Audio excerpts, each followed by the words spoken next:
Всем привет! В этом видео я хочу представить вашему вниманию свое новое изделие, которое я связала в технике панчлейс.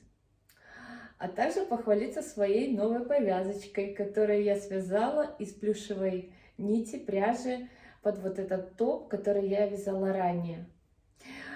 Это тем самым я просто разбавила свой двухнедельный марафон по этой технике, по технике переплетения панчлейс, вот этой повязкой. Надо было как-то переключиться и вот связала такой аксессуар. Его можно сделать еще вот так, и будет совсем другой бантик. Ну а сегодня это видео будет о моем изделии. Когда я готовилась к этому видео, я решила, что я попрошу у вас помощи. Все дело в том, что я не знаю, какую брать сторону за лицевую. Хотя уже я закончила свое изделие, все сшила. Даже вчера на дне рождения у мужа я щеголяла в этом изделии. Маме моей очень понравилось.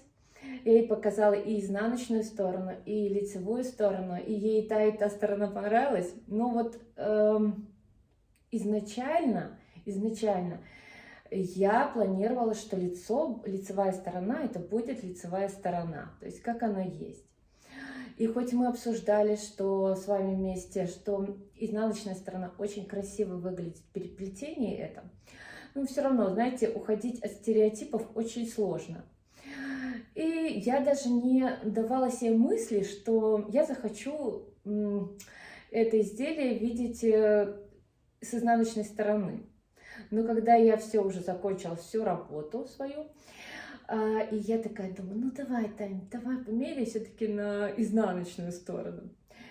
И когда я примерила, у меня стал уже вот этот вот вопрос, все-таки какая же сторона лучше и смотрится лучше в этом изделии. И поэтому я буду просить вас в комментариях отметить, или дать совет, или оценку дать свою, все-таки какая сторона лучше будет. И, конечно же, примерка будет, она будет прямо сейчас. И какое-то время видео я буду в этой кофточке вот так лицевой стороной, как она и есть. А какое-то время я переодену, и лицо будет изнанкой. Ну и прошу вашей помощи и вашего совета. Что касается вообще самой модели и вообще самого изделия. Скажу честно, спущенные рукава или летучая мышь именно в коротком варианте рукава — это не моя тема. Я не сильно любитель таких моделей, но изначально планировалось сделать вот эту вот кофточку такую летнюю, наверное, даже я хочу сказать, что она больше подойдет под летний образ. Планировалось, что она будет, что будут рукава более длиннее. Но в процессе подготовки у меня не получились эти длинные рукава. И я объясню почему. Немножко потом объясню. Расскажу. Первое, что я хочу сказать, что мастер-класса, вот такого, как я обычно делаю, на это изделие не будет. Но будет еще лучше. Все дело в том, что когда я планировала вязать какое-то изделие из панчлейс, я решила, что я погружусь в программу KnitStyler и выучу, разучу весь модуль по выкройкам. Но, скажем так, материала о том, как строить выкройку изначально с нуля, практически нет в интернете. Все материалы базируются на том, что взять из конструктора, который представляет программа, и переделать ту выкройку под эту выкройку. Скажу сразу, что там очень хорошие в конструкторе модели, но они совершенно не похожи на вот эту модель, которую я связала. И поэтому для меня что-то переделывать хуже, чем сделать это все заново. И поэтому я стала разбираться. И в связи с тем, что я достаточно уже хорошо разобралась в программе, я решила сделать серию видео, в которых мы будем рассматривать такие темы, как одно видео у меня будет полностью адресовано выкройкам, как сделать выкройку с нуля, не пользуясь конструктором, который предоставляет нам программа. Второе видео у нас будет, как наложить нашу выкройку, то есть как наложить узор на нашу выкройку. Там тоже очень много будет полезностей и нюансов, и задач, и, наверное, ошибок, с которыми мы можем столкнуться. Также у нас мы будем рассматривать, как правильно поставить датчики для вязания этой модели. И многое чего другого, наверное. Я постараюсь в эти видео вложить всю информацию, которая прям вот вам пригодится и с которой вы можете столкнуться, когда будете вязать уже какое-то изделие. Даже это не касается именно этого вида переплетения. Вы уже эти знания можете применить и к другим видам переплетения. Поэтому я взяла вот такую простую модель. Сейчас я ее примерю. Я чуть не забыла сделать примерку и показать, как это изделие выглядит на мне. Ну вот. Я сейчас надела кофточку так, как она есть, как я уже и планировала ее носить. Это как бы такой вариант летучей мыши с короткими рукавами или спущенное плечо, может быть, так назвать можно. Когда я планировала это изделие, я себе прописывала, что я хочу сделать, и в принципе уже готовый результат, он совпадает с тем, что я уже себе тогда придумала, за исключением одного. Я хотела, чтобы рукава были длиннее, но так как это цельная, деталь, то получилось, что насколько хватило игольницы, настолько и получились вот длина рукавов. Да. И как вы видите своим профессиональным глазом, что горловину я оформила шнуром, а также рукав тоже, один и второй, я здесь подвязывала шнур, чтобы вот были такие завязочки. Но это все неспроста, это было сделано специально.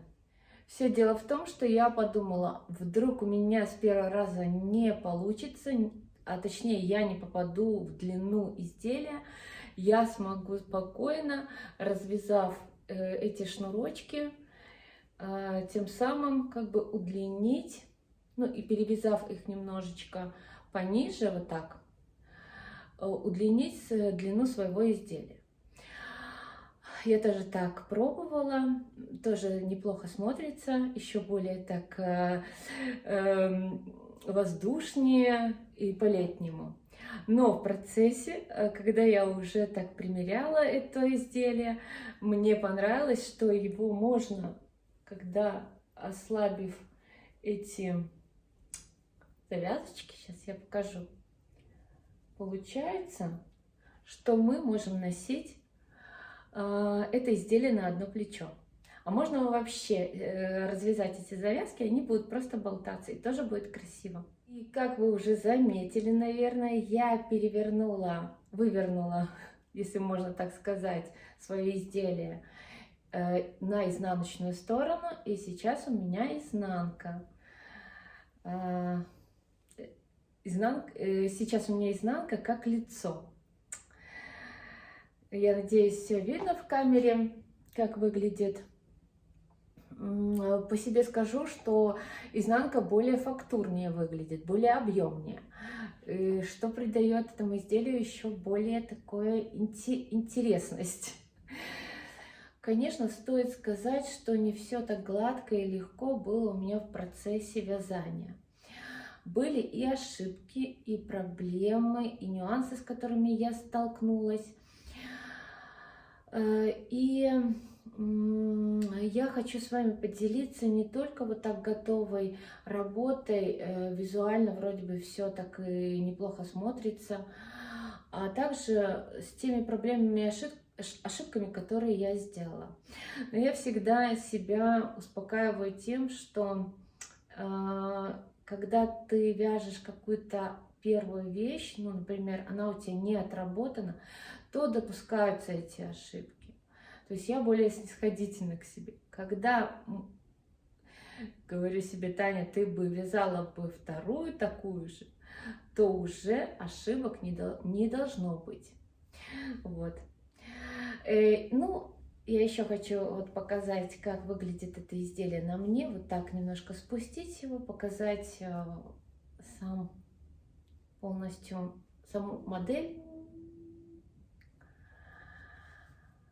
Я планирую носить ее вот так, но еще не знаю, может даже вот так на бочок.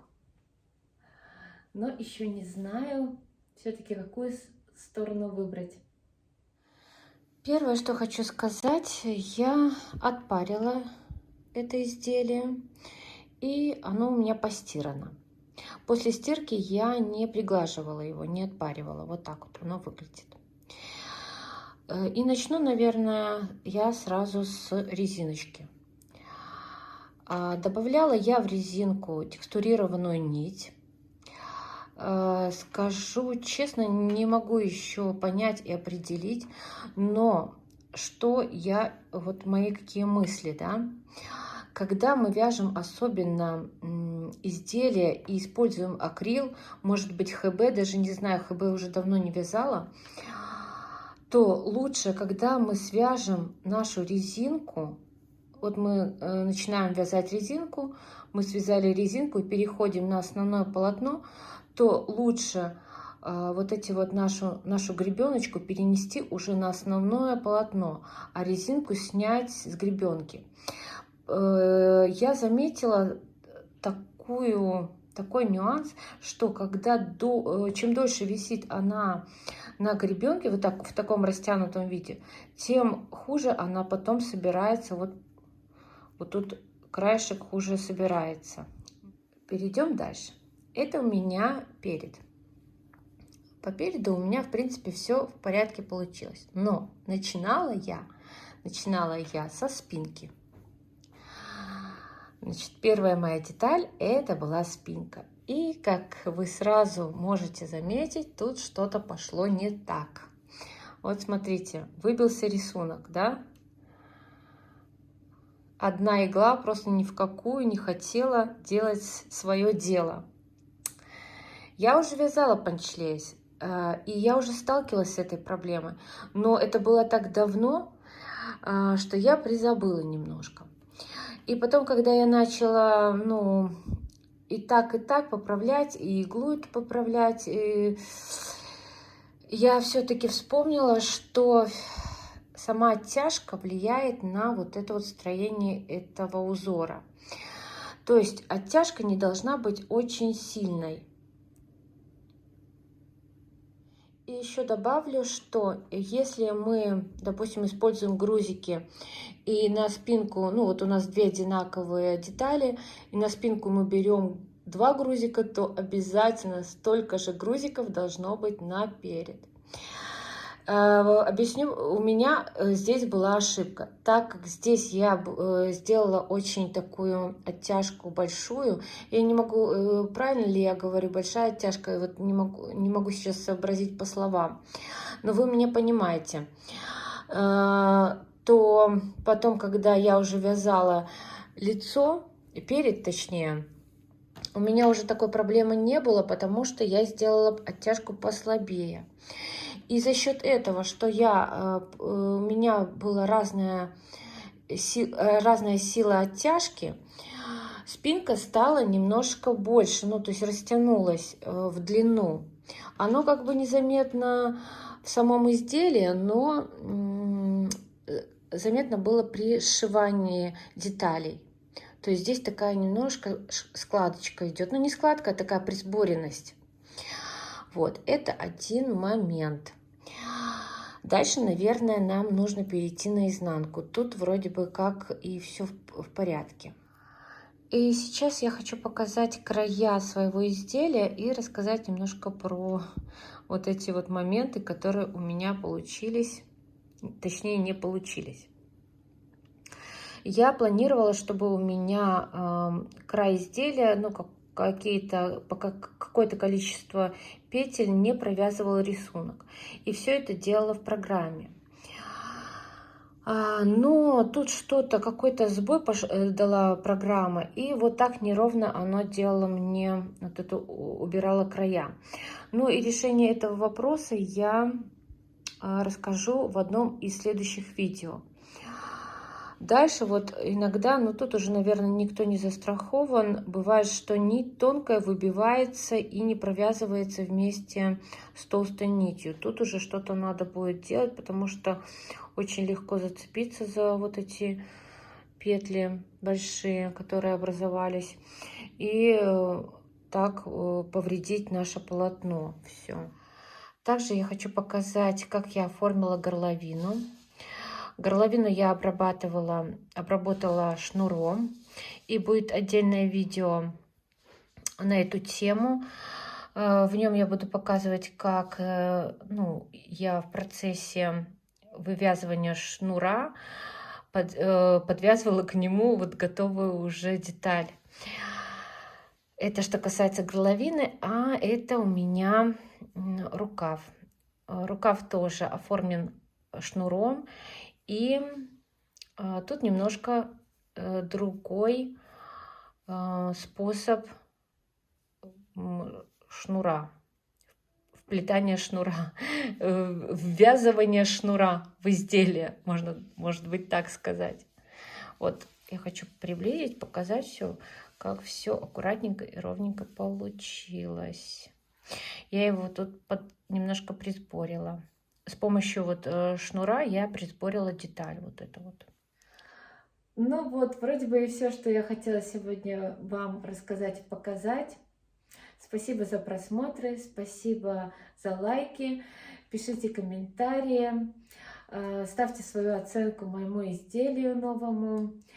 И также помогите с выбором, все-таки, что взять за лицо мне, изнанку или лицо в этом изделии. И до встречи в следующем видео.